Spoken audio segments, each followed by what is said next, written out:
सोचिए उस लम्हे को जब कायनात खामोश थी, ज़मीन व आसमान अभी वजूद में नहीं आए थे, और अल्लाह ताला ने अपनी कुदरत से पहली बार इंसान को पैदा करने का इरादा फरमाया।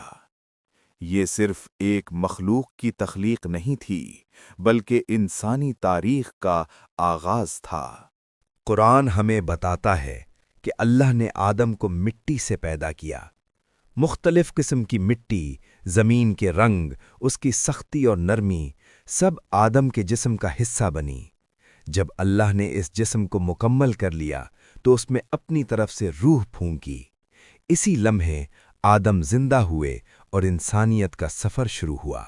फिर अल्लाह ताला ने फरिश्तों से फरमाया, मैं ज़मीन में अपना एक खलीफा बनाने वाला हूँ। फरिश्तों ने अदब और हिकमत के साथ अर्ज़ की, क्या आप वहाँ ऐसी मखलूक पैदा करेंगे जो फसाद करेगी और खून बहाएगी? अल्लाह का जवाब सिर्फ एक जुमला था, मगर उसमें बेपनाह हिकमत छुपी हुई थी। मैं वो जानता हूँ जो तुम नहीं जानते। इसके बाद अल्लाह ने आदम अलैहिस्सलाम को वो इल्म अता फरमाया जो किसी और मखलूक को नहीं दिया गया, अस्मा का इल्म, चीज़ों के नाम और उनकी हकीकत का इल्म। जब अल्लाह ने फरिश्तों के सामने आदम अलैहिस्सलाम को पेश किया और उनसे सवाल किया तो फरिश्ते सर झुकाकर बोले, या अल्लाह, हमें वही इल्म है जो आपने हमें सिखाया। ये इल्म, ये समझ इंसान की अज़मत की बुनियाद बन गई। फिर वो अजीम हुक्म आया जो इम्तिहान बन गया, आदम को सजदा करो। सारे फरिश्ते बगैर किसी हिचकिचाहट के सजदे में गिर गए।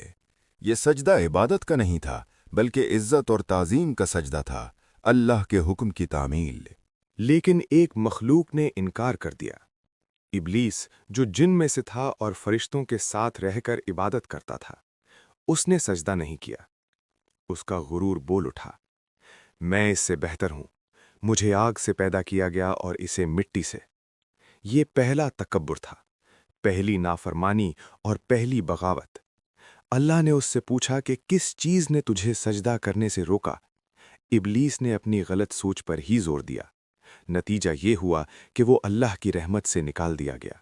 इब्लीस ने मोहलत मांगी क़यामत के दिन तक और वादा किया कि वो आदम की औलाद को गुमराह करेगा, सीधी राह से भटकाने की कोशिश करेगा।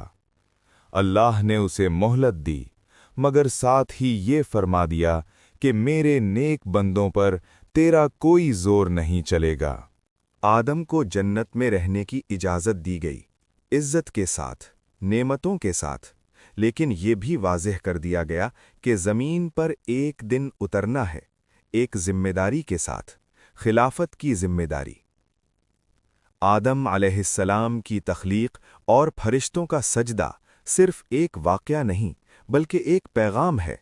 ये बताता है कि इंसान की कीमत उसके रंग, नस्ल या माद्दी असल में नहीं, बल्कि इल्म, इताअत और अल्लाह के हुक्म के आगे झुकने में है।